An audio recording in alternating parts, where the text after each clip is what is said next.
আমার মাধ্যমিকে 35% বা 10 এ 42% নাম্বার নিয়ে আমি পাস করলাম। তারপর আমি কম্পিউটার সায়েন্স ডিপ্লোমাতে ঢুকে গেলাম। কি লাভ হবে? চাকরি পাওয়ার সময় সমস্যা। কিন্তু প্রত্যেকটা স্টুডেন্টকে চাকরি করতেই হবে এটা তো কোনো মানে নেই। যদি তোমার মধ্যে এই বিশ্বাস থাকে যে না আমি নিজের কোনো স্টার্টআপ শুরু করতে পারবো, আমি নিজের কোনো ব্যবসা বা কোম্পানি তৈরি করতে পারবো, সেক্ষেত্রে কিন্তু নাম্বার কোনো ম্যাটার করে না। তোমার মনোবল এবং তোমার ফাইন্যান্সিয়াল ব্যাকগ্রাউন্ড এবং তোমার ট্যালেন্টই সেই জায়গায় কাজ করবে।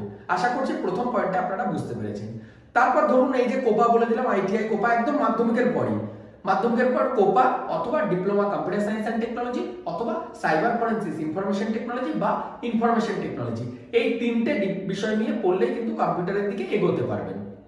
চলে আসছি মাধ্যমিকের পর যারা উচ্চ মাধ্যমিকে আছো। উচ্চ মাধ্যমিকেও যদি 60% নাম্বার থাকে, দেখো আমি বাস্তবে বিভিন্ন প্রাইভেট কলেজ বলো বা গভর্নমেন্ট কলেজ বলো, যখন ক্যাম্পাসে